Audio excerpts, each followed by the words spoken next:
In discussing the Enlightenment, as we began to talk last time, the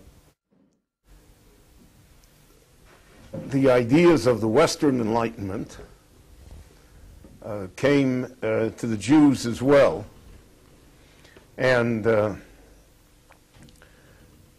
reform in Germany can be seen as a product of the Enlightenment. Now, reform in Germany, beginning in the early 1800s, turned radical. It felt that in order to be German, you had to give up practically everything. So I mentioned to you that Saturday became Sunday. The Reform Temple resembled the Lutheran Church. The clergy dressed as the Protestant ministers did. There was an organ in the temple. And the Hebrew language was dismissed. It was only in German. And any reference to Zion in Jerusalem was taken out of the prayers. It was a complete break with all tradition. It was not a gradual thing, but it was a really radical is the only word. And it swept all of Germany. The overwhelming majority of German Jews became Reformed. And the situation was such that the Jews in Germany felt that there were great opportunities open for them, and that in order to take advantage of the opportunities, they had to discard their Jewishness. Many even discarded being Jews. There were a large number of conversions to Christianity. In fact, the entire 19th century is marked by conversions. It's estimated that as many as 250,000 Jews in Germany and Central Europe, Bohemia, Slovakia, Austria converted to Christianity because of the fact that that was the opportunity to get into the Western world. Now, the three most famous converts in the 19th century were Heinrich Heine, the great German poet and literary figure. So Heine lived most of his life outside of Germany. He lived in Paris, but he was a very tortured person. He had the self-hate that Jewish converts usually have, but he was torn by the fact that he was Jewish and that somehow he couldn't escape the fate of being Jewish. The other famous convert was Karl Marx, whose father, Marx, was a German family. His grandfather was an Orthodox rabbi. Marx's father had already converted, and Karl Marx was baptized when he was young, but Marx rebelled against all religion, but he rebelled against Judaism particularly. He had a great hatred for Judaism and Jews. He wrote an anti-Semitic book called The World Without Jews. And he is the one who coined the phrase, mimicking Luther, that mammon, money, is the god of the Jews. Now, Marx, in his attacks on capitalism, so he made the Jew a capitalist. The irony, as we all know, will be that when the communists came, they made the Jews a communist, so that the Jews on one hand were the capitalist exploiters, on the other hand they were the communist revolutionaries. So whichever side you wanted to vote on, it was the fault of the Jews. And in the 20th century, this illogical paradox took a tremendous toll on the Jewish people. Hitler ran on the basis of Jews being communists, but he equated Bolshevism with Judaism. And Stalin equated Jews with being capitalists. And hence he justified his anti-Semitism. So this was not pleasant, to put it mildly, for the Jews. But Marx, in the Communist Manifesto that he wrote with Friedrich Engels in 1848, and all the revolutions that came then, and the ideas of socialism and communism, Marx had a profound influence on the Jewish people and within the Jewish people. Because what Marx did is he took Jewish ideas, fairness to the working man, well, that's in the Torah. Paying decent wages and on time, that's in the Torah. Non-exploiting of others, don't exploit anyone, that's in the Torah. Lo sonu ish esra'ehu, you're not allowed to exploit, you're not allowed to take advantage of other people. And he also took the great messianic dream of the Jewish people that we're going to have a utopian world, the great world is going to come. And he married all of these ideas to his crackpot theories of economics. And then what happened was that Marxism turned into a fearsome machine that in the 20th century destroyed literally hundreds of millions of people. Between Chairman Mao and Stalin and the other little Marxists that were running around. So human life lost its value completely. Because when you try to reach the perfect world, everything is expendable. Everybody is expendable. And everybody that stands in your way is really the enemy of humanity because they're standing in the way of the perfect world. And this idea of utopianism, of messianism, of a perfect world, really is what destroys much in human life. You hear it today, on the left especially, who still long for a perfect world. Well, we all long for a perfect world, but that's not the way to go about getting it. And longing for a perfect world has to be discounted a little by the nature of human beings. And if you don't do anything to change and improve the nature of human beings, then the perfect world will never arrive, no matter how coercive the government is in forcing you into the perfect world. If you want to understand, Marxism let loose, without any inhibitions and without any sense to it, you read the history of China from the Communist Revolution from 1948 till the middle of the 1970s at least, for 30 years. It's estimated that 60 to 70 million people were killed. The country was impoverished, all kinds of crackpot ideas. Everybody's going to have a steel mill in his own backyard. Everybody's making steel. Meanwhile, the steel mills have no workers. Agriculture, you take everybody out of the cities and send them to work in agriculture, so then no food is produced. So you have great famines. All of these ideas, right? But the basis of Marxism is that the book is right. It's got to happen the way he said it was going to happen. Now, Chairman Mao had a little red book. I mean, what I'm telling you sounds like ancient history. We're talking 25 years ago, 30 years ago. And people will walk around with the little red book and read from it, the way a pious Jew reads Tehillim every day.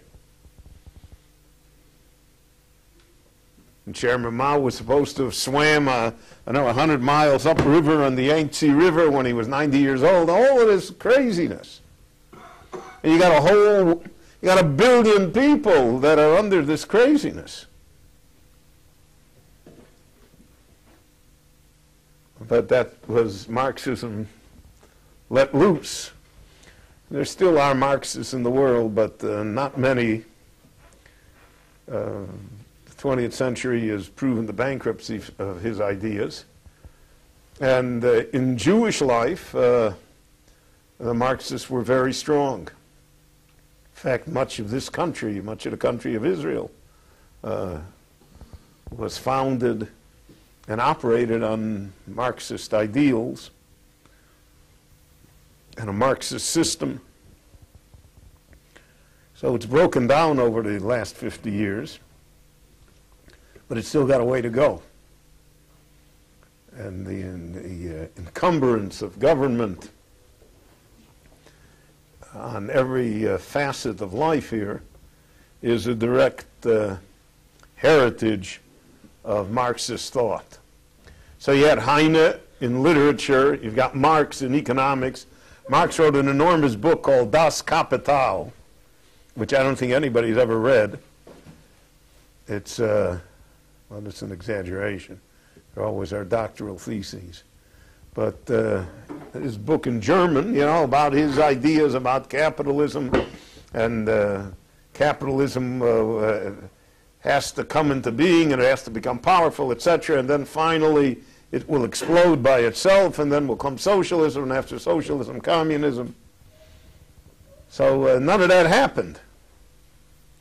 But because it was written in the book, and Jews are true believers, you know, no matter what. The rabbis say if you talk to them about the Baal, about idolatry, they're for it. They'll contribute. If you talk to them about the holy Mishkan, they're for it. They'll contribute, you know, whatever idea, right? So it's really in the presentation of the idea that the key is. A part of Marx's theory was that religion has to be abolished. All religion. He called religion the opiate of the masses. By that he meant, you know, if a person is, God forbid, ill, he's sick, but you give him opium, you give him drugs. He doesn't feel, for at least initially, right? He doesn't feel any pain, doesn't feel he's sick, he's on a high, doesn't realize that his body is wasting away. So Marx said the same thing about religion. The people that are poor, the lower class, the downtrodden people, the people who are workers, etc., as long as they have religion, they don't realize that they're supposed to rise up and throw out the bosses. And because religion preaches, all religions preach, the ability to accept adversity, the ability to stay within one's limits, so to speak, the ability to be happy and productive even in a situation that is not ideal. So that was the opium of the masses, right? People had faith, that they went to church every day. So they're never going to make the revolution because they're hoping that God is going to help them. So therefore, in order for the revolution to occur, in order for the destruction of capital to occur, and for a socialist communist world to come into being, you have to destroy religion. And therefore atheism became the faith of Marxism. And it was enforced rigorously by all communist countries. Part of the irony of our time is that undoubtedly religion has defeated communism.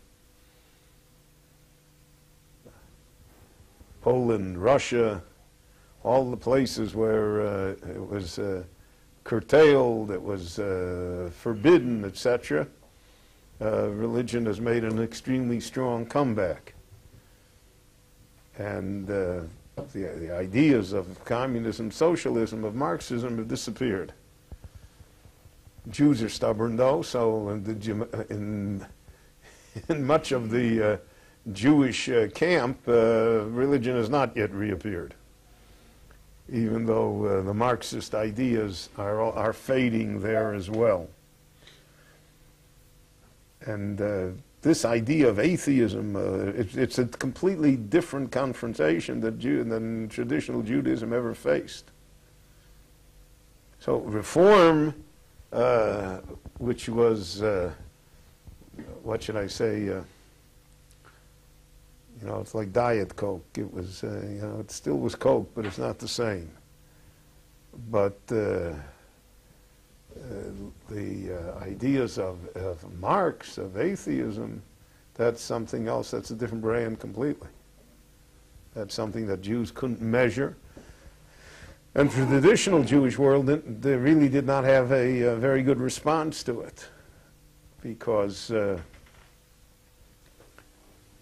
many reasons. But one reason that has to be said is that the Jewish establishment in Eastern Europe, people who had the money, the thin crust, the 0.5% of the Jews that owned factories and etc., were exploitative capitalists, were guilty of all of the crimes that Marx said they were guilty of workers having to work 16 hours a day. There were Jewish factories in Poland that were owned by religious Jews that would not hire Jews because they were open on the Shabbos, the factory. They obtained a Shtar Shabbat, a Sabbath document that allowed them, quote unquote, to be open. They took a fictitious non-Jewish partner,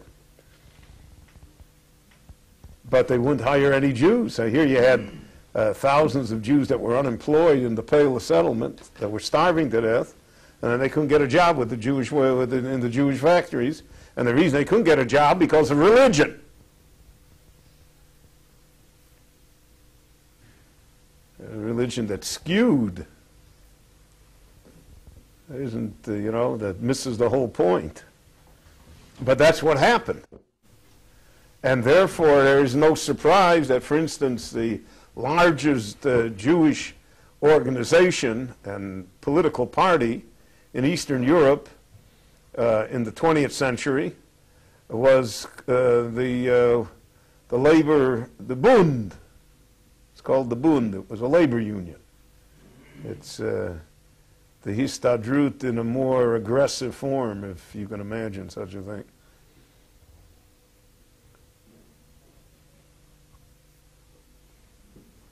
I just walked by all of our wonderful garbage outside. Why should they put out the fire? They're waiting for the firemen to go on strike too.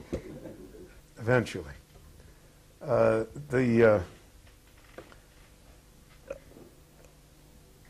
was an enormous resentment against this upper class, and the lower classes of the Jewish people became radicalized. This labor union, the Bund, was anti-religious, to put it mildly. As late as 1939, with the war already beginning, in Vilna, the Bund had its annual banquet on Kol Nidre night, on the night of Yom Kippur.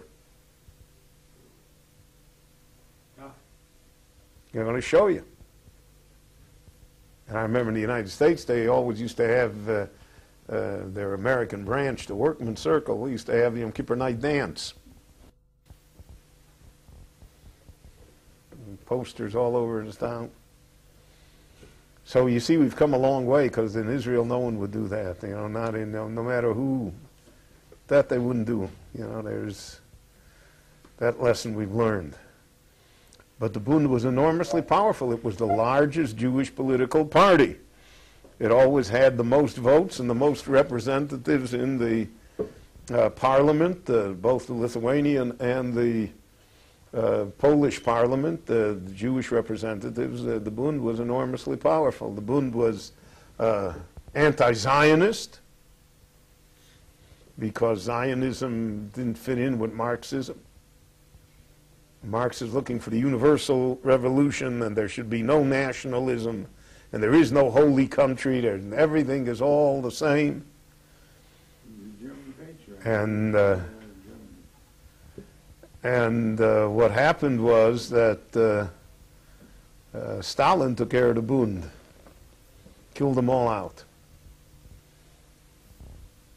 because they had the double misfortune of A, being Jewish, and B, of not being exactly Leninist, Stalinist, you know, and it's a strange thing in ideology.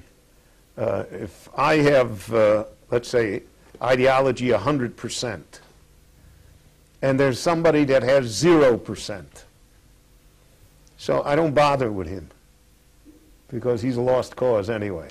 But if I have somebody, mine is 100 and his is 90, I go after that guy with the 90. I'll destroy him. You'll see that in Israel, you see it in the religious world, in our world. You know, just a little different, right? That's it, get him. And so the Bund was a little different than the communists, and therefore he destroyed them all. They all ended up in Siberia in the slave labor camps. They're in Lubyanka prison with a bullet in the back of their neck. But that was a direct product of Marxism, and it took a long time. We are still in the midst of expunging that from our midst. So Heine was one apostate, and Marx was the other, but there's a third apostate, a man by the name of Benjamin Disraeli in the 19th century. Disraeli is one of the most fascinating figures in all of history. Disraeli was born a Jew. He didn't become an Anglican until he was 14 years old. And the reason he became an Anglican is because his father had a fight with the Gabbai of the shul, which is perfectly understandable why one should therefore become an Anglican.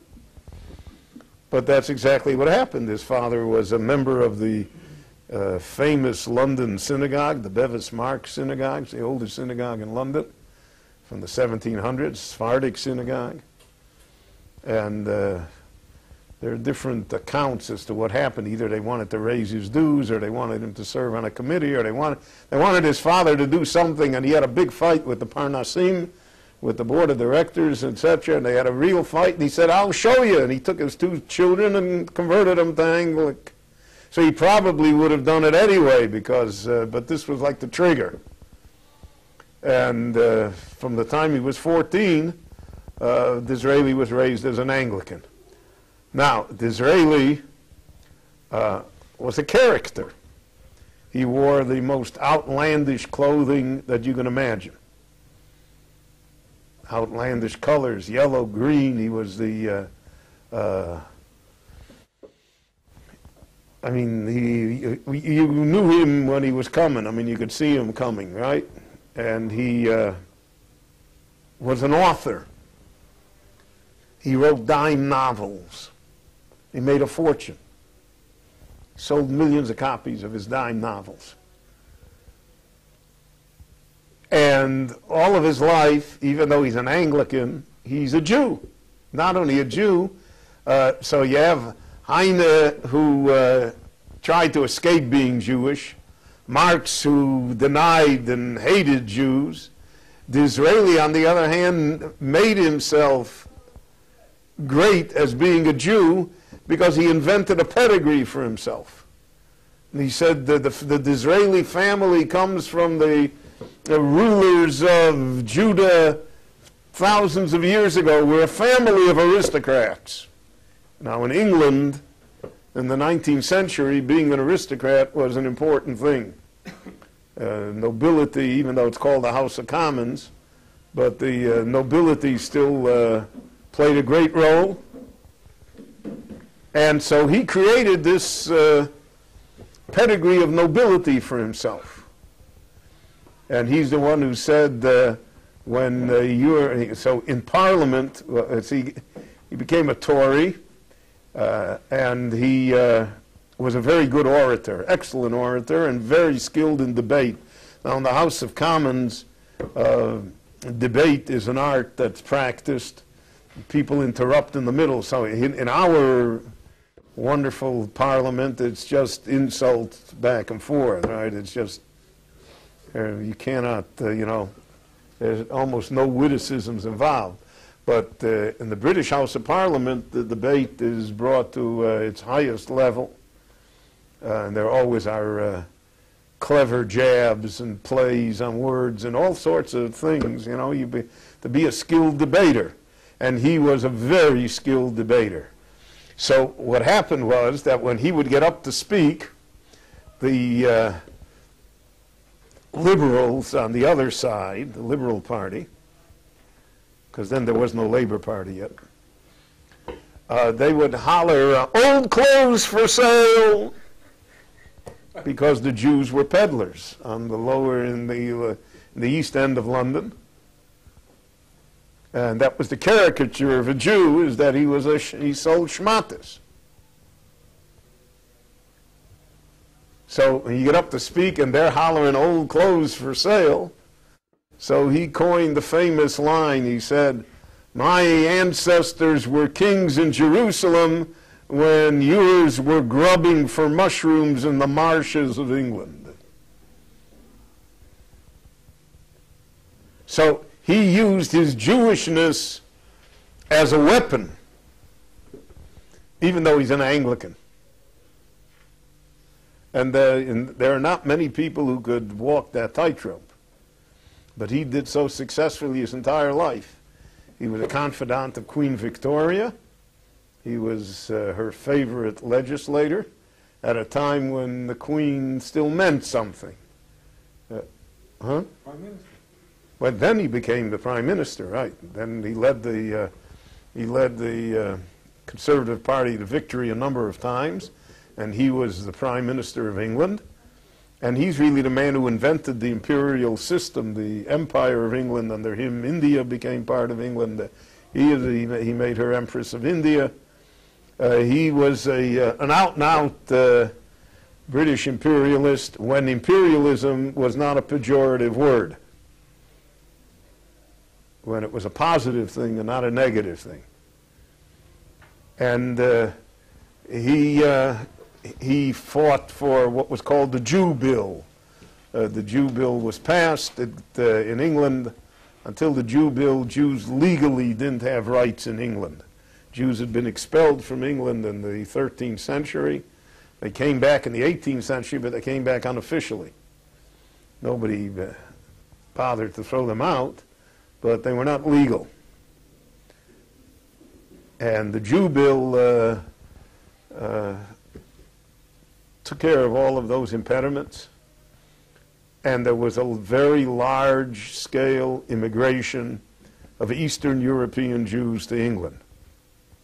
Many of the Eastern European Jews who came to England thought they were coming to America. They got off the boat. They embarked for New York, and the boat, they landed in Southampton, and they got off.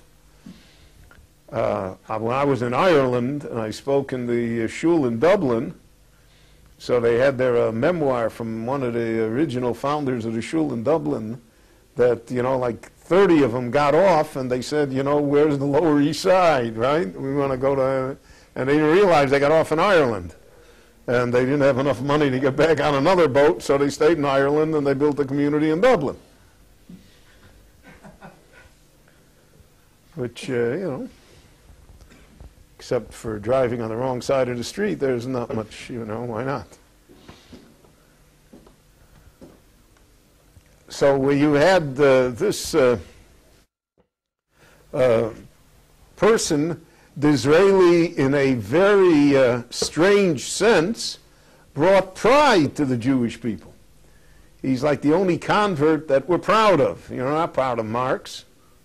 We're not proud of Heine. We're not proud of all the other, we call them apostates, right? They're deserters. But Disraeli enhanced the Jewish image. He was made a lord. He was called Lord Beaconsfield. Now, if you look in the, there's a British magazine called Punch, which was a satiric political magazine with cartoons. So in the 1800s, the cartoons regarding Disraeli today would be considered anti-Semitic, but then it was acceptable, you know, big nose and the whole thing. But Disraeli was a force. He was an enormous force. And he was a person that captivated people. Well, now, naturally, he married a non-Jewish woman. His descendants are all non-Jewish. They have nothing to do with the Jewish people. But it really was one of the phenomena of the times. He had these three converts away from Judaism, each one representing a different path. Now, there were a lot of people that wanted to be Disraeli, because after all, Disraeli made good. One of the interesting things about Disraeli is that one of his novels, and a few of the novels that appears, there always appears someone who is going to arise and bring the Jewish people back to the land of Israel. That's a theme that exists in his novel. And for instance, when Herzl came to England to testify, the Jewish immigration to England was so large that in 1903 and 1902, the British House of Parliament made a select committee to discuss limiting Jewish immigration into the country. And Herzl came to speak in front of the committee. Herzl came to speak in front of the committee because he said, "You're right, there are too many Jews in the country, but if you'll give us Palestine, we'll take all the Jews there and it'll relieve your problem," right? That was his contribution to the problem. But when he spoke to this select group in Parliament, one of them said, "Dr. Herzl, you are the living incarnation of Disraeli's Tancred, of the hero of his story that's going to arise and take his people back and bring them back to their homeland." And there was, for a long time, in the 1800s and the 1900s as well, a strong undercurrent of very pro-Zionist feeling in England. Churchill was part of it, but having nothing to do with politics or anything, it just was like part of the English psyche that it was going to be a good thing and that the Jews should go back. And a great deal of that was due to Disraeli and to Disraeli's novels. It's he really is a fascinating figure. There are a number of good biographies of him. But there are paintings of him that are really, I mean, there's a painting, you know, of the costumes that he wore, literally costumes. And he was the biggest dandy in the House of Commons. And he was, and that coupled with his outstanding oratorical abilities and debating skills made him a very, very formidable person. So it would be understandable that Jews would want to be Disraeli, but the opportunity didn't arise because of the fact that there's never been a Jewish prime minister since, though there have been Jewish members of the cabinet. You have now Jack Straw, who was the foreign minister of England, who comes from a Jewish family, but he is a converted Christian. So you have those types of things. And you've had Jews, full-blooded Jews, that have also had high office in England, foreign ministers, etc. But we never had another person that equaled Disraeli. And it's what is really telling about it is that both the non-Jews and the Jews considered Disraeli Jewish. even though, as I mentioned, he was a complete Anglican. He always spoke about his Judaism as being the preface towards being a Christian. In other words, that you couldn't discard Judaism, and Judaism is right, etc., but you have to go one step further. And the one step further was the Anglican Church. Whereas other apostates turned against their Jewish roots and turned against their Judaism, Disraeli never did that. All right. So you have here this period of the 1800s, this period of the Enlightenment that sweeps all over European Jewry. And for hundreds of thousands of Jews it means conversion. For other hundreds of thousands of Jews it means reform, the complete abdication from any performance of Jewish mitzvot, Shabbat, of dietary laws, of anything. All of that is gone, and the absence of any Jewish nationalism. But then you have what's called the Haskalah, the Enlightenment, which came to Eastern Europe, which was different in character completely. In Eastern Europe, reform wasn't going to go. It would not be popular. There are many reasons, but I think I explained it to you once, that the main reason was that no one really wanted to be like his Polish or Russian or Lithuanian peasant neighbor. It held no attraction. Well, if you lived in Germany and your neighbor was a professor in the University of Berlin, and Germany was a highly cultured country, and everybody went to the concerts, and there was Gemütlichkeit, and they had beer, and they had good desserts and stuff, So Germany had so why not be a German? But no one wanted to be the Polish peasant who lived next door to you in the same town, who was abusive and violent and alcoholic and illiterate. So the drive for change did not take on the same type of action that it did in Germany. In Germany, reform was to make the Jew like the Christian, to make him look and behave just like his non-Jewish neighbor. And it was to take Judaism and make it look like a modified form of Christianity without having to acknowledge the Christian Savior. But that was not the case in Eastern Europe. There was no chance for that to happen. But what did happen in Eastern Europe was that the ideas of the Enlightenment came into play, and those ideas were seen as the solution to the Jewish problem. Now, beginning in the 1800s, we have this phrase, the Jewish problem. Now, the Jewish problem originated in Russia under the Tsars. But then, because of the propaganda of the Tsars, it spread throughout Europe, so that even today you hear people talk about the Jewish problem. And it's interesting that the Jews themselves adopted that type of language and spoke about the Jewish problem. I remember when I was growing up in Chicago, there were always a series of lectures about the elephant and the Jewish problem, Chicago Cubs and the Jewish problem, whatever topic always ended up and the Jewish problem, right? Because the Jewish problem, we also felt that it was real somehow, the Jewish problem. The Jewish problem was never the Jewish problem, it was always the non-Jewish problem. But when you're a minus, so today it's not the Jewish problem, it's the Israel problem. Right? If Israel wouldn't be here, it would be a wonderful world, right? So in the 1800s and the 1900s, they said if the Jews wouldn't be here, it would be a wonderful world.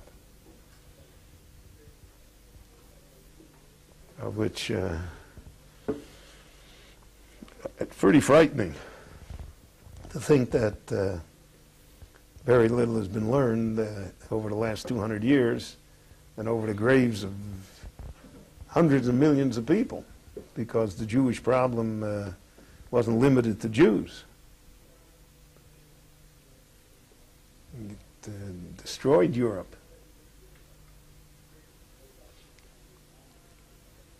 Now, the czars didn't know what to do with the Jews. They just didn't know what to do with them. They couldn't incorporate them into their system because it was a dictatorship, and because everybody in Russia was supposed to belong to the Russian Orthodox Church. And the policy of the Russians always was to oppress minorities, which when the communism and the Soviet Union reached its height, but it still exists today.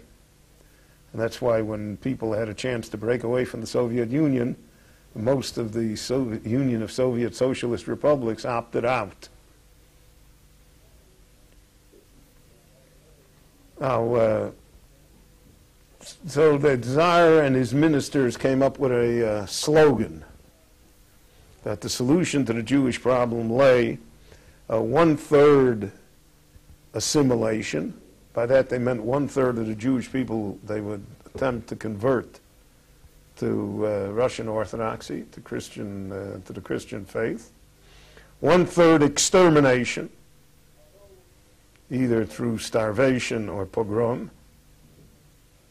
One-third emigration, and a third of them they'd forced to leave the country. After the American Civil War, there began large immigration of Europeans to the United States because the West was open. So you had 2.5 million Jews that picked up from Russia and left. But the Jewish birth rate was so high that the 2.5 million were made up, so that the total Jewish population of Russia never diminished. One of the really strange things is that in 1800 there were about 2.5 million Jews in the world, maybe 3 million. And in 1939 there were 19 million. And in 2002 there are about 14 million. So all the numbers are not natural. I mean, the Holocaust did it, but even without the Holocaust, there should be way more than 14 million.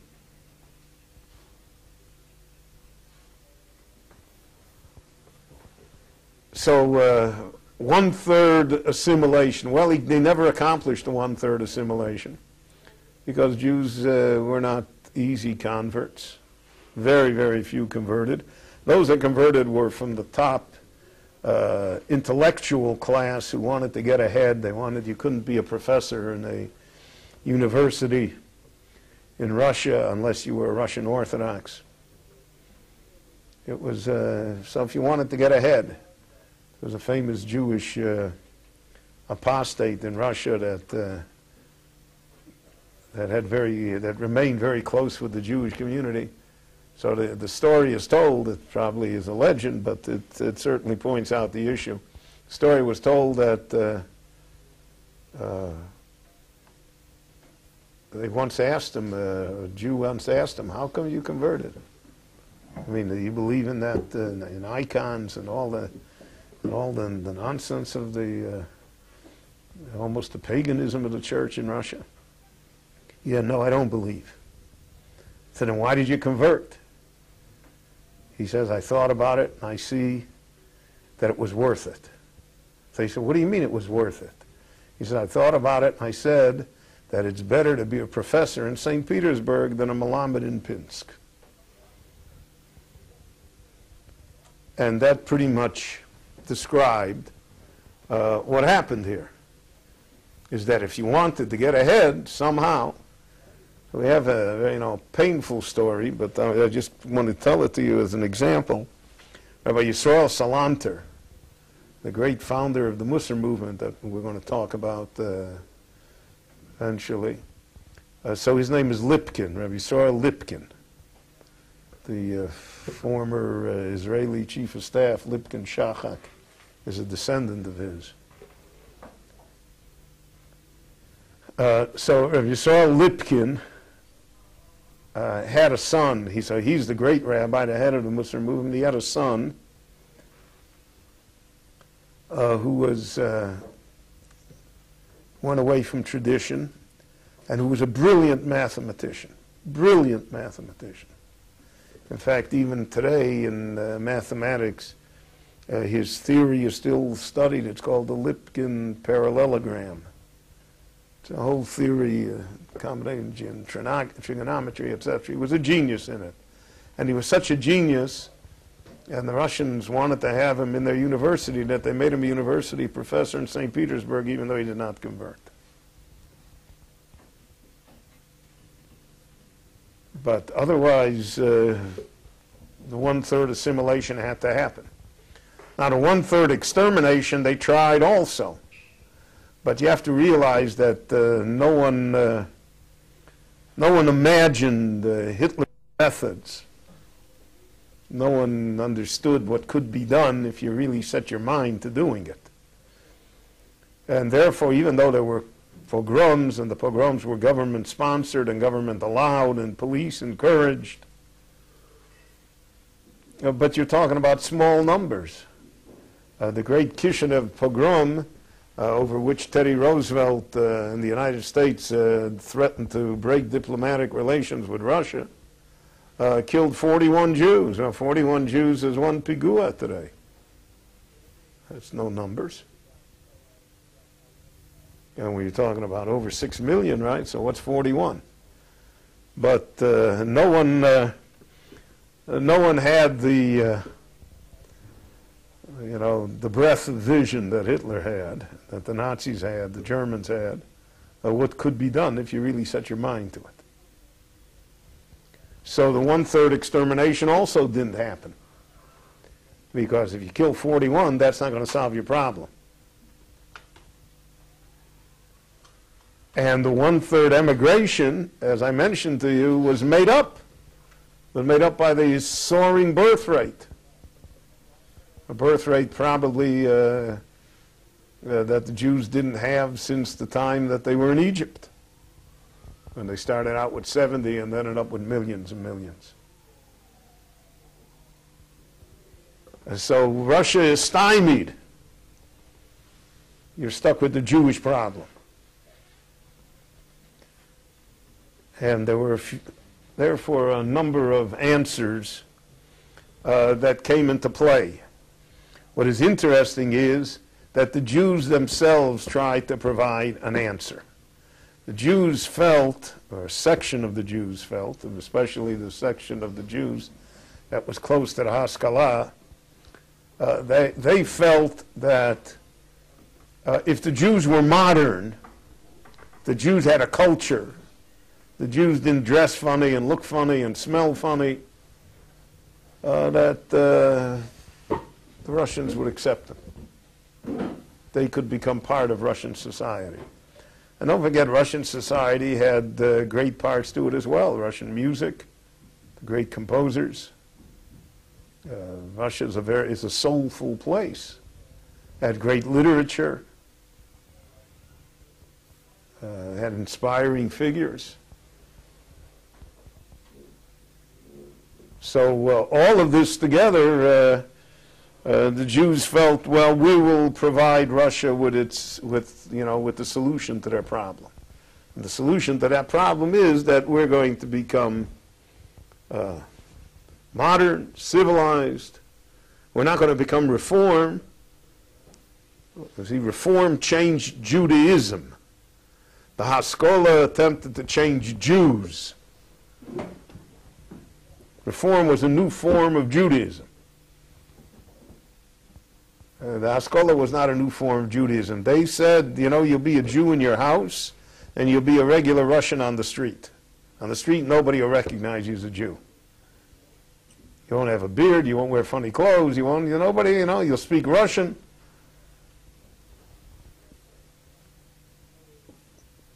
In your house, you can do whatever you want. You can have every stringency that you want, every chumrah, whatever you want to do. Now, that was the basic tenet of the Haskalah, not realizing, because again, it takes 100 years for you to test out a theory that if you're a Russian on the street, eventually you become a Russian in the house too. which is really what happened. And that's what happened in the United States also. We're all Americans, right? But if you're really American, so then you eat at McDonald's, you know, and Saturday you go to the football game. You don't have time for all this.